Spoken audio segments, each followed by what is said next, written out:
Hi there, everybody. My name is Louise Jackson. I am the Director of Alumni Career Services here at UC Riverside's Alumni Association, and I'm very excited for today's session on negotiating your job offer. We have expert career coach Payal Beri with us today. Payal is an alumna, my apologies, of UC Riverside and brings a wealth of career coaching expertise through her independent career coaching practice, iConnect, as well as through her extensive work that she's done with clients over the years, both in-house talent development for companies, as well as with one-on-one clients. And so we're very excited to have Payal with us. Thank you, Payal, for joining us today.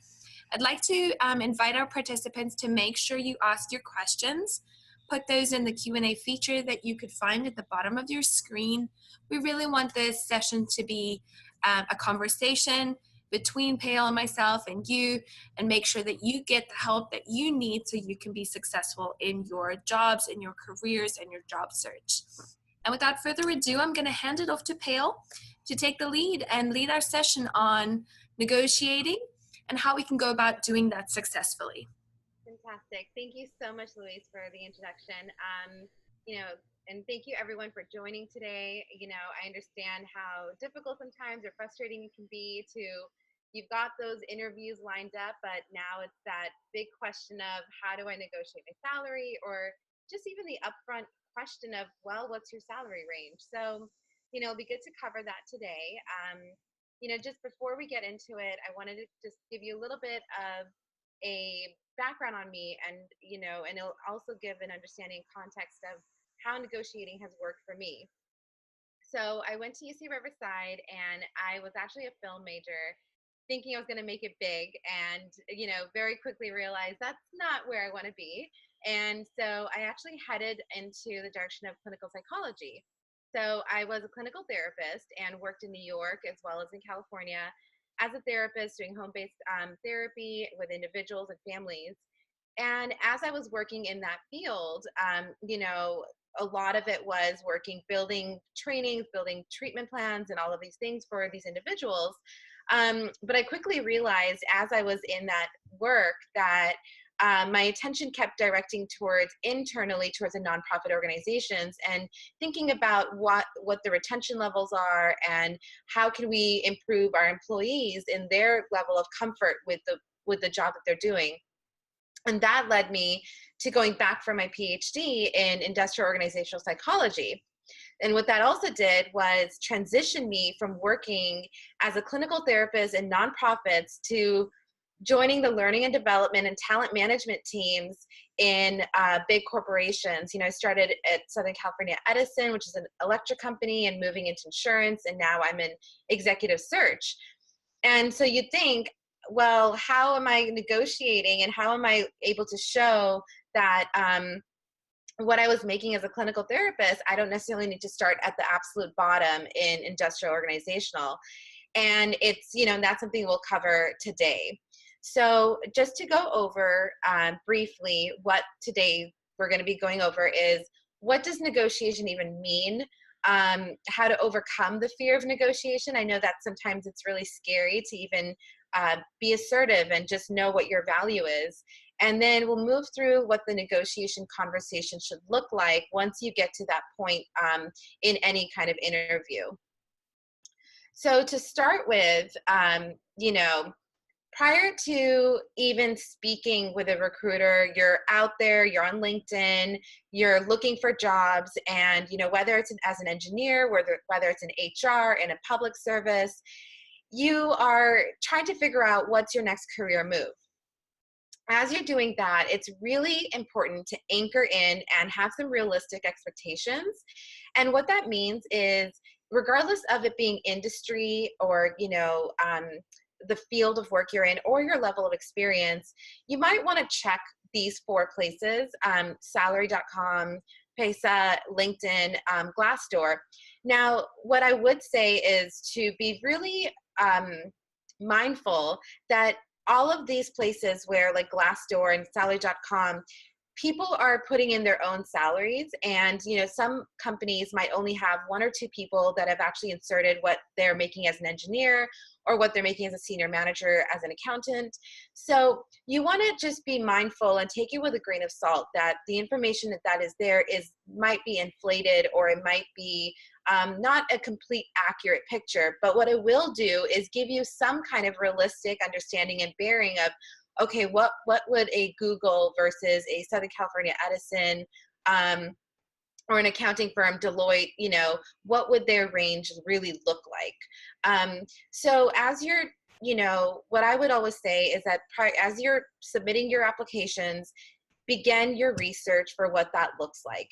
And that means research the industry, whether it's tech, whether it's electric, accounting, doesn't matter what it is.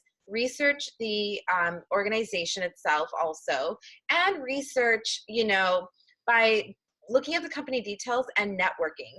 I mean, networking plays a big role in every part of your career. It never stops. And the area that networking can help here is if you're applying for a job at Deloitte or at Google, and you go on LinkedIn and you end up meeting someone through LinkedIn and just say, hey, I'm looking at positions within that. I'd love to have a conversation with you, and find out from them what the range is. Or if you have friends that are within the same field that, and maybe a couple of years senior than you, then ask them, hey, what would be a realistic, salary range, or, what would my negotiation power really be if I'm applying for a position at this place? And that's where you're setting your market value. The other thing that you want to do prior to speaking to a recruiter is you want to know what your cost of living is, and what is the least amount of you're willing to accept for yourself. So if you're 3 years in, 2 years in at a company, and entry level position, starting at and that based off of your cost of living, based off of your bills, your rent, whatever it may be, and your lifestyle that you want, that you cannot afford to take anything less than $50,000. Well, then that sets the minimum of what you should be even willing to accept as you're moving forward. At times we might just take a position just because it's something, but make sure that you really know what your market value is and what your worth is, because recruiters and anyone that's going through the interview process is going to be able to pick up on your confidence when it comes to that. Moving forward, what is, a lot of times people panic with the initial conversation with the recruiter. They're going to ask you that question, what's your salary range? Now, you've already done the research, you've done the market value, you've understood what you're willing to accept as your bare minimum. And what you want to do, of course, is you want to make sure you're never in a situation where you're saying anything to eliminate yourself out of the interview process.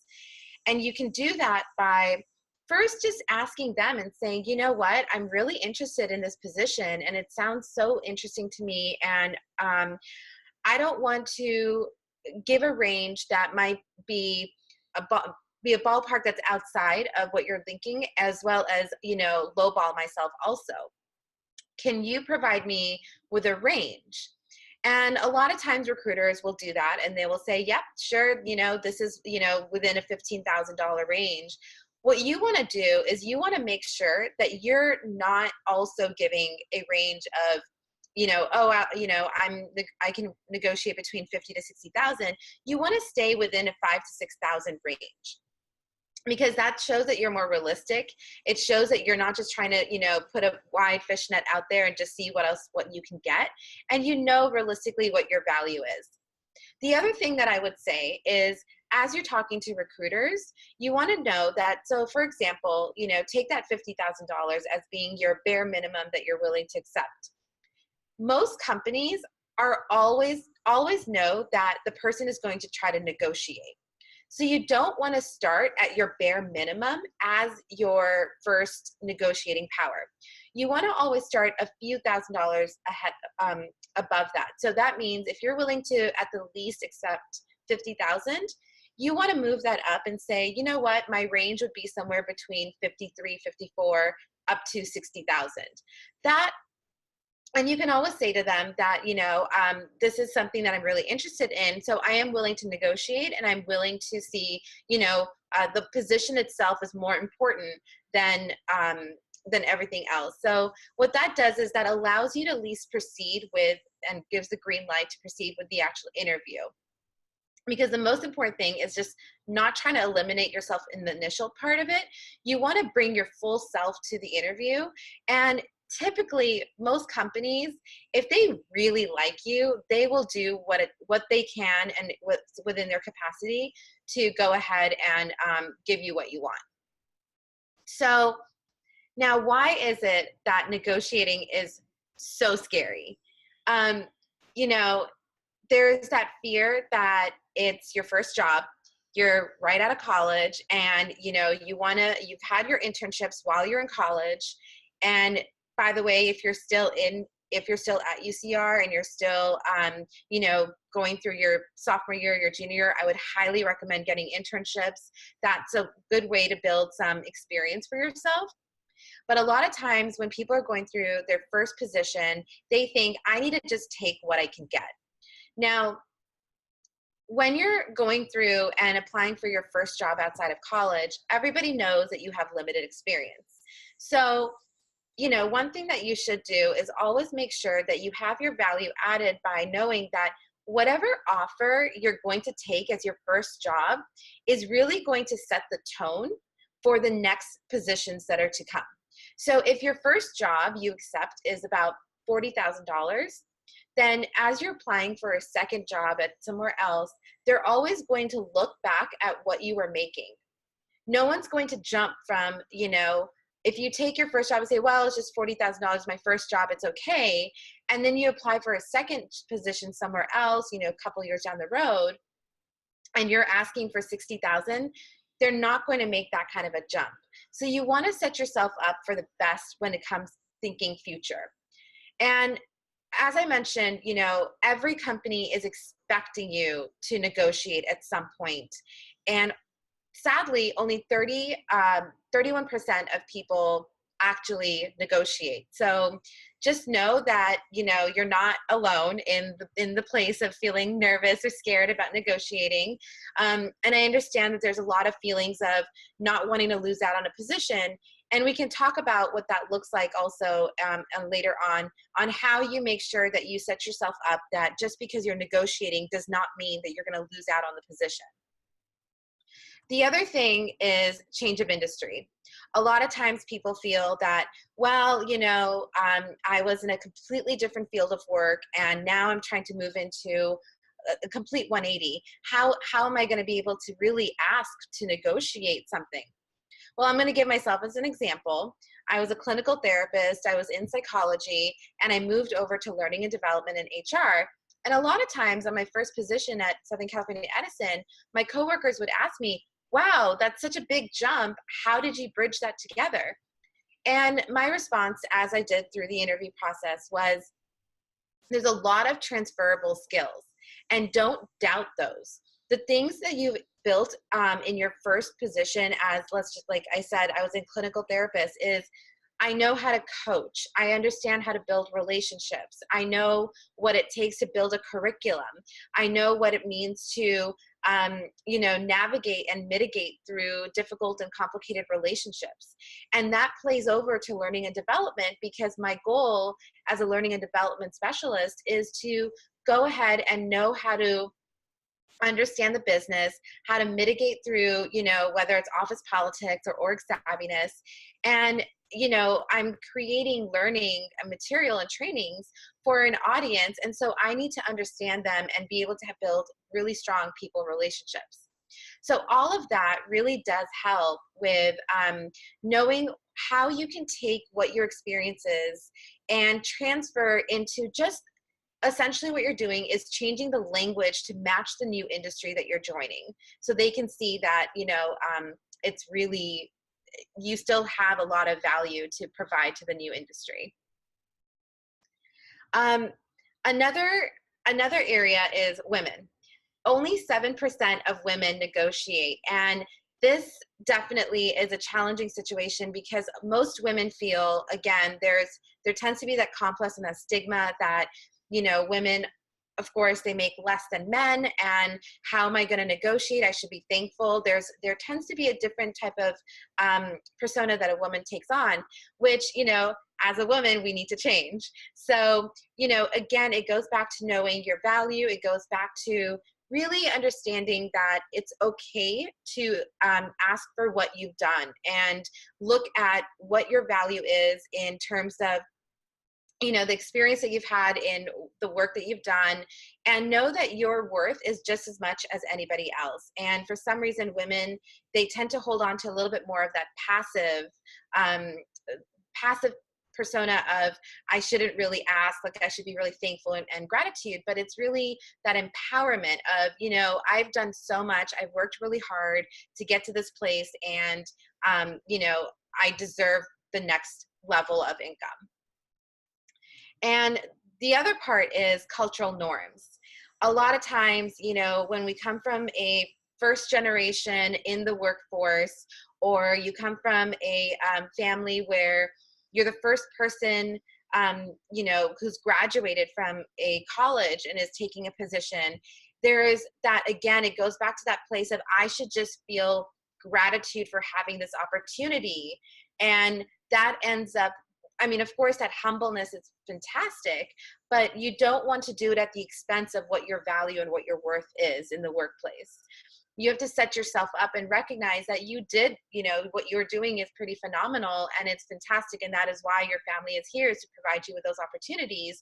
Or it's completely acceptable to be very thankful for the opportunities that are coming your way, but also look at that as these are companies that want you. They are excited about you. And so it's your opportunity to really look at that and say, well, where do I feel like I can fit myself in the best? And what would be, where can I feel that my value would be best, most beneficial? So these are some areas and reasons why negotiation can be really scary. But again, what we're going to go over right now is how to move through that negotiation conversation. I did see a question come through, Louise.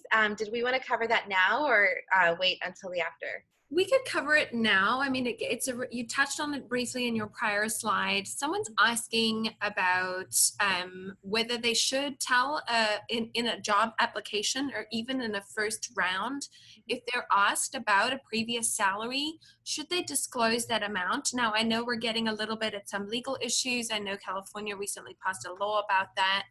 Mm-hmm.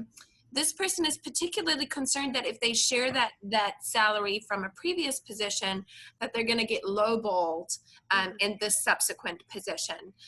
So there's some concern about how to sort of navigate that. And that's a really common feeling.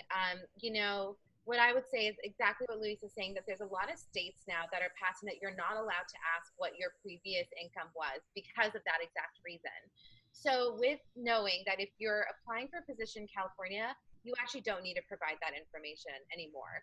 So, and if a recruiter asks you, then you can also go ahead and let them know that I do know that, what you can say is something around, I'm willing to negotiate and I'd love to know what the range is that you're looking for. And I can let you know if that's also something that I'm comfortable with. And if they ask you again about, well, what were you making in your previous position, just let them know that you are aware about the fact that, the legality behind it, and that California has changed its laws. And so, and you can, of course, do it in a more, in a subtle way where they understand that, okay, that isn't a question. But most recruiters should know that, and they should not be asking that. It might be an outdated application form that they just haven't, updated with the new legal rules, but that it's okay to actually go ahead and skip that, especially with what's happened now.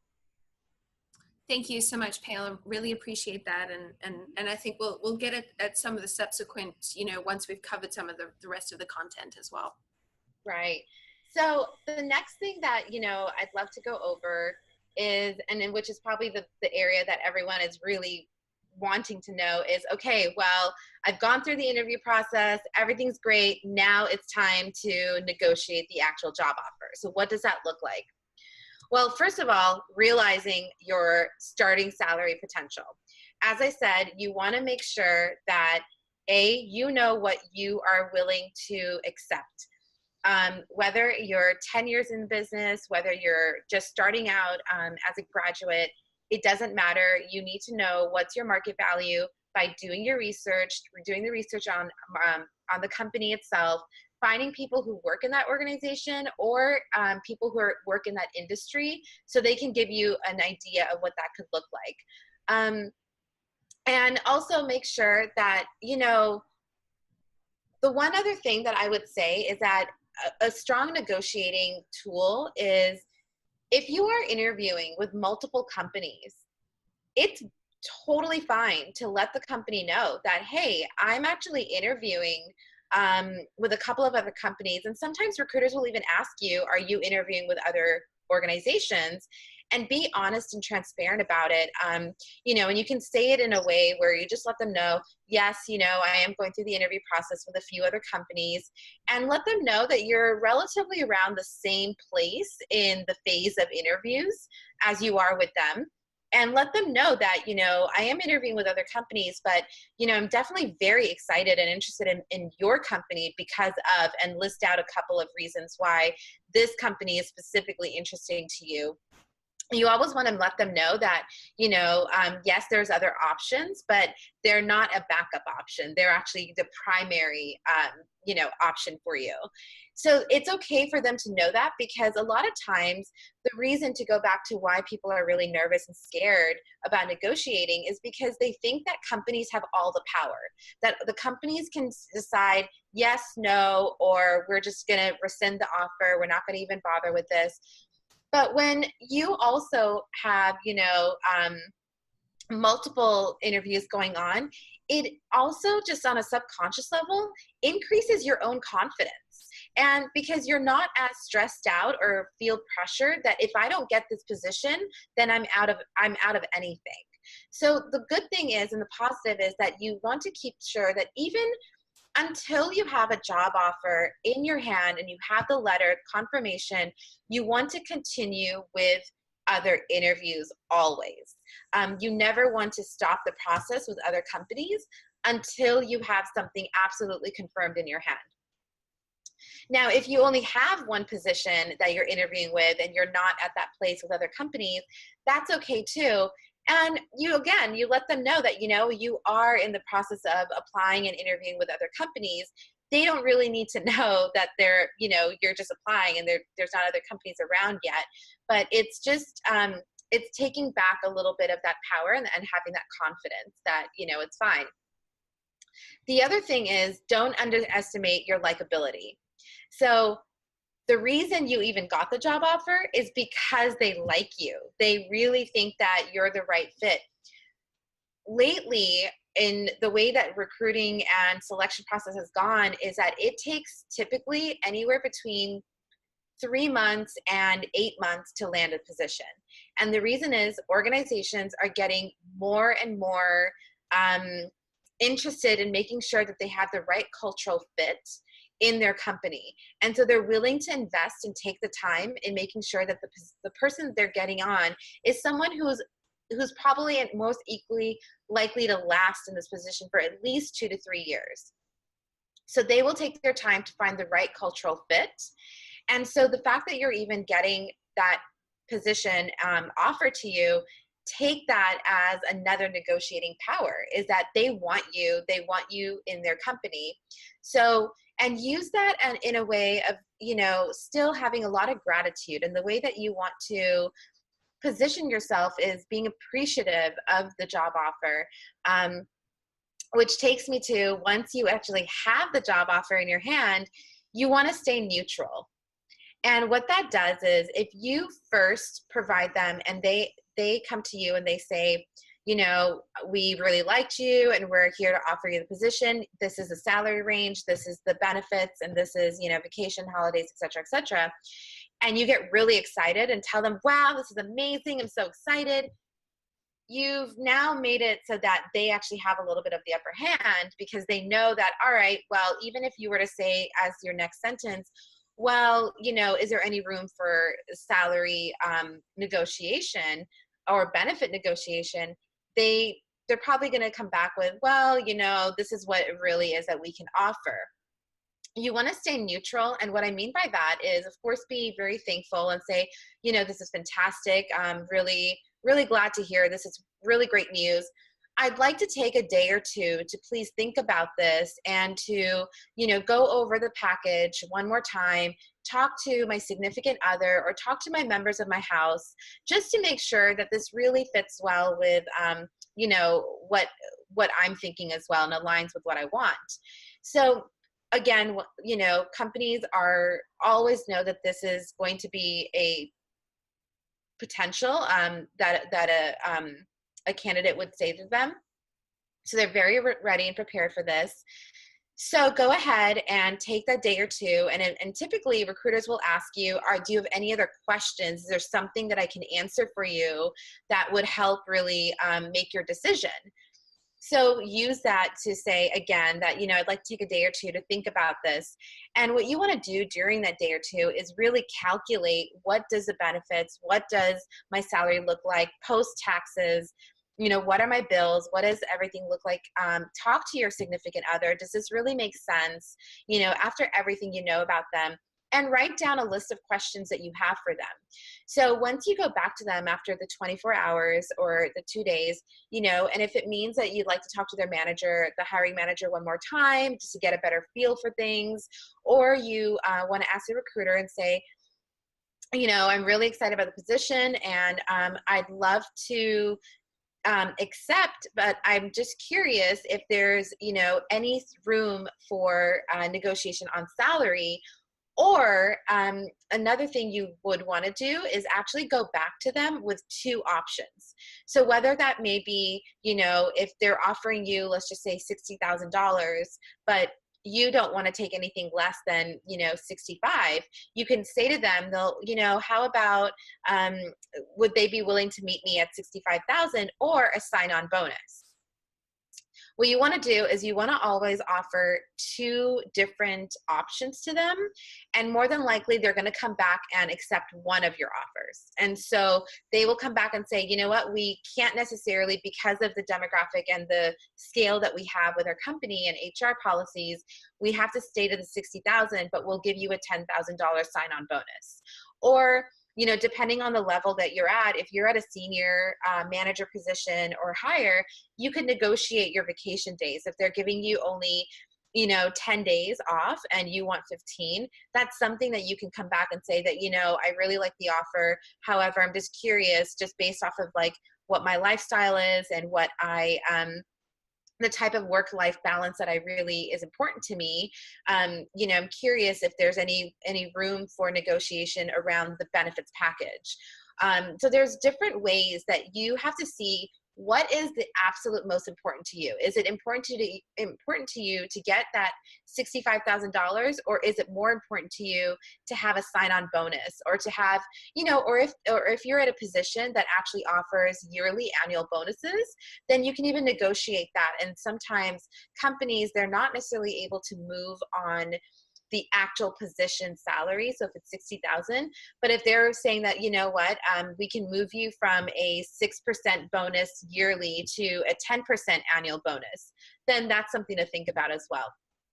So the way that you want to look at this is you're staying neutral when the initial offer comes into you. You want to take about 24 to 48 hours to think it through.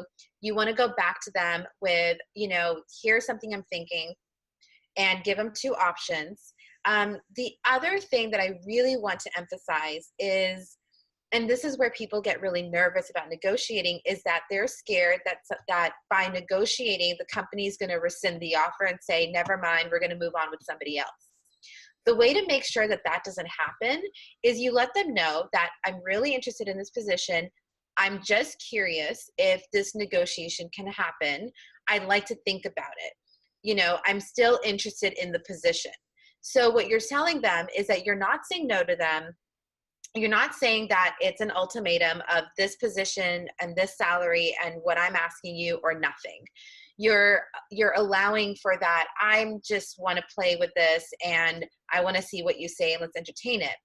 Another, negotiating area that you could do is if you're moving, for example, and you're moving from, LA to San Francisco, then you can even negotiate and ask them if there's any corporate housing or relocation package that could be included in your offer. So these are things to think about: is what exactly is important to you and what's going to make this position more enticing for you to accept. The other thing to take into account is the more money that you ask for, or the more benefits that you ask for, there is going to obviously be that expectation of your performance, that we're providing you with this kind of a benefits package and this kind of a salary package. So they're going to expect you to perform at a certain level that's a little bit higher. So that's where you want to make sure that as you're negotiating, you're not doing anything that's outside of your realistic realm. You want to make sure that when you're, saying that, you're not jumping from 60 to 75,000, but you're jumping, an additional 5,000 or $6,000. Plus you're adding on a couple of other things in your benefits package. And it really sits well with you because you know that you can be successful in this position and prove to them that you were a really great hire. So that's one other thing. And the last thing that you want to do is you want to ask open-ended questions. So with open-ended questions, you want to, ask them questions about, what are the other offers that are available, or what are the other options? And here's something I'm thinking, but, if there's something else on the table that you are able to offer besides the two options that I gave you, I'm really willing to hear them out as well. So you want to ask open-ended questions that's going to force the recruiter to go back and talk to the hiring manager, have a conversation, and come back to you. And so essentially, this is really, how you want to negotiate a job offer and make sure that you're not putting yourself in a situation of, elimination. And, when a recruiter even starts talking to you about what's your range, you want to let them know that I'm very open to negotiating. What's most important to me is the position, the hiring manager, the team that I'm going to be working with, and making sure that I'm a good cultural fit. So that shows initially, when you're first going through the process, that your interest is equal to theirs, which is really finding the right fit, and allows you to kind of keep moving through. As you get to this position of the offer being given to you, you want to use it to your power of, again, letting them know, staying neutral, using your likability, and things that that what they like about you, and using that as your advantage. So if they know that, one thing they like about you is that you're extremely agile and you're able to, manage change really well, and you're not resistant to change, then you want to use that in your tools and say, like, something that I'm really excited about this company is X, Y, and Z.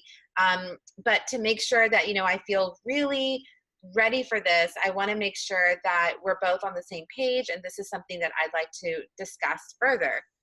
So this is a cycle of negotiating, and if anyone has any questions, we can go ahead and move on to that next.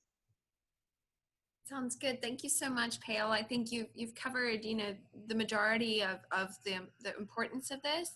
Mm-hmm. I have some thought for our alumni, and even potentially if there's students on the call.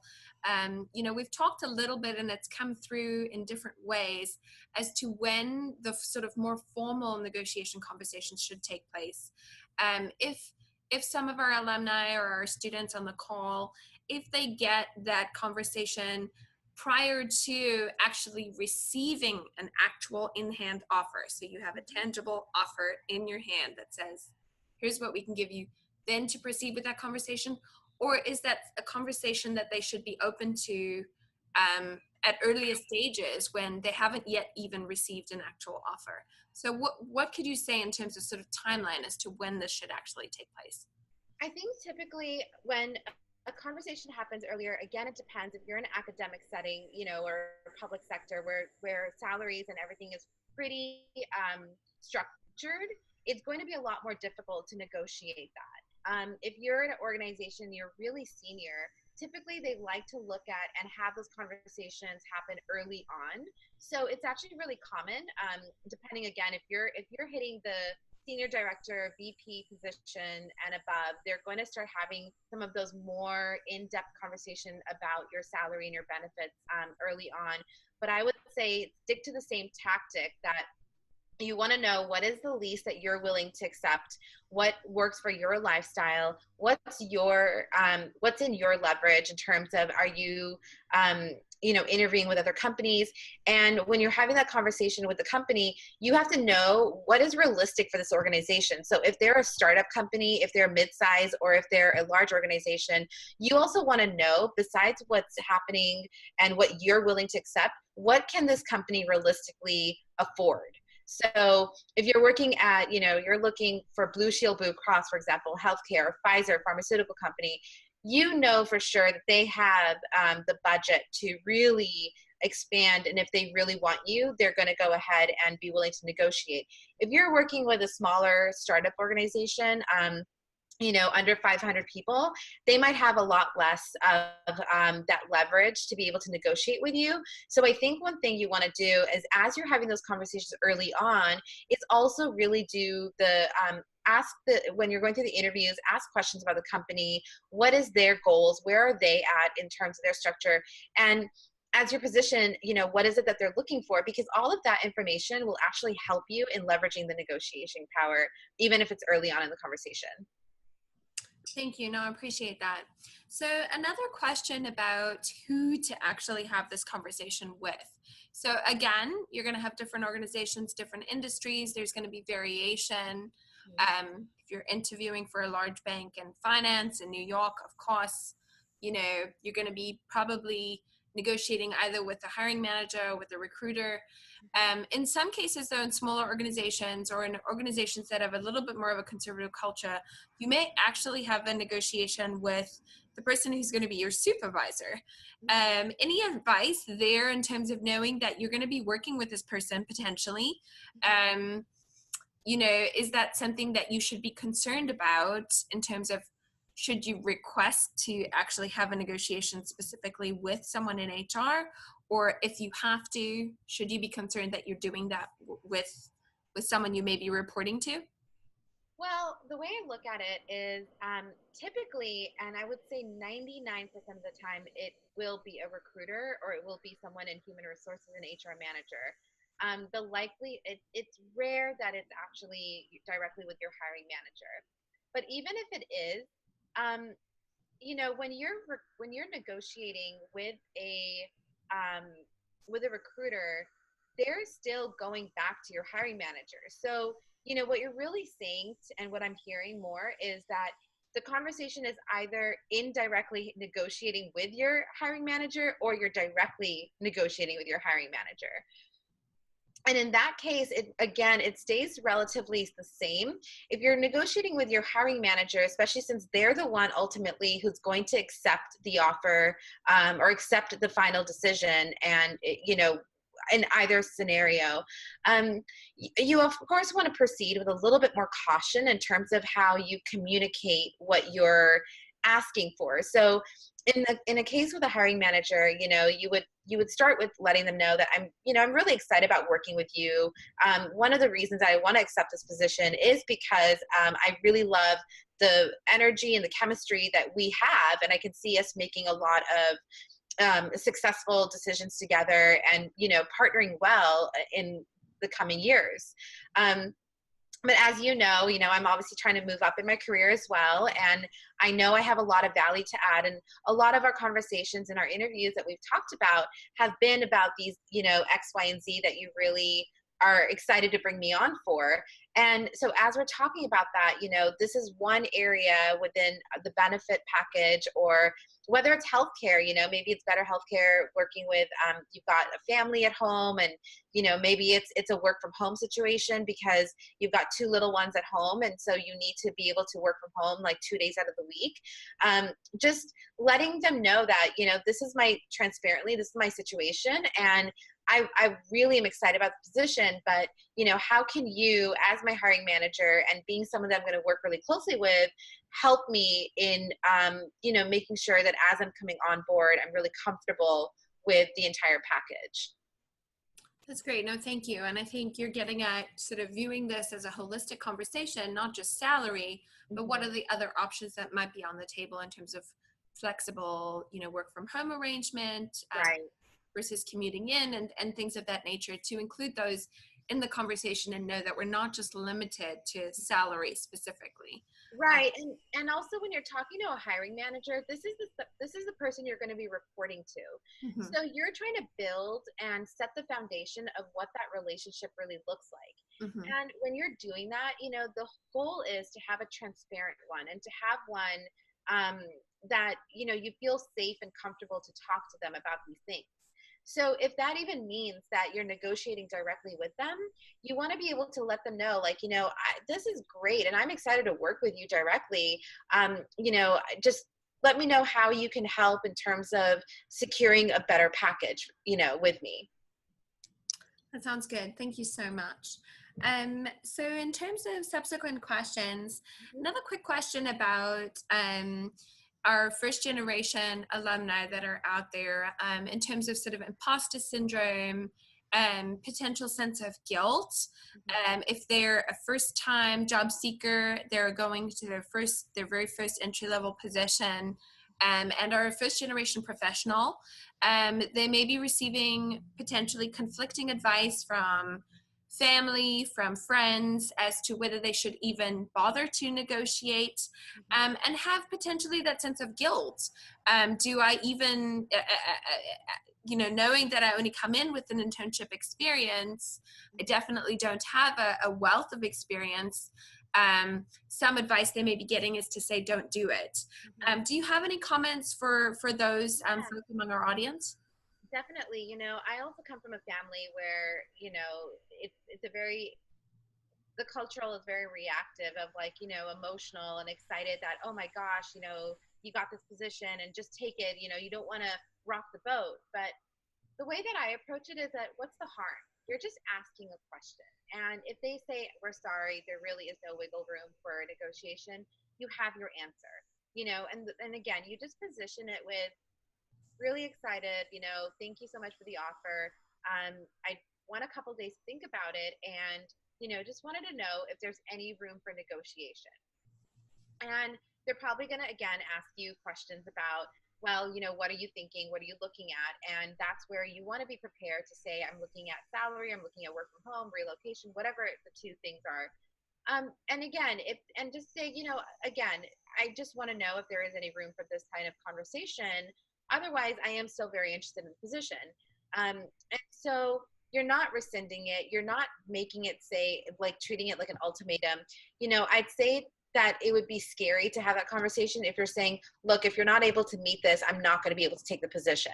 So then in that case, they are going to go ahead and rescind the offer. But if you're just asking a question, I just want to know if there is any room for this. And I'd like to talk about that a little bit further. And they come back saying, yeah, what is it that you're looking for? Then great. If they say no, great. Either way, you have your answer. So I understand the fear, that comes along with it, but it all goes back to how you position your question. That's great. I really appreciate that. And I think approaching this with the emotional intelligence, with viewing this holistically, Yep. respectfully, diplomatically, Mm-hmm. is something that we need to do, especially again, if you are a first generation professional, if you are, as you said, you cited some of the stats for women, we do need to do this. Right. So doing it well then is the key. So that's great. It looks like we're at 12:45, Pale. So I think we have hit our time. Great. Hopefully we have addressed all the questions. If you have subsequent questions, you can submit them to myself, even if you would like to get them to Payal. I'd also like to mention that Payal is one of our preferred career coaches. So if you do have further questions for her, or you have a more complex situation that requires a little bit more in-depth consultation, please feel free to reach out to her via our preferred career coaches program. Would like to thank everyone for joining us today. I think it's been a great session. Pale, thank you for Yeah, thank you, all your Louise. expertise. Yeah, Um, and without further ado, we're going to tie it up here. Please take a look at your email. We do send a recording of the session to all of our participants, as well as a survey. We'd love to know your thoughts, if there's anything we can improve, so we can improve this program. Thank you so much, Pale. We're going to be signing off. We appreciate having you great. with us. Thank you. Bye.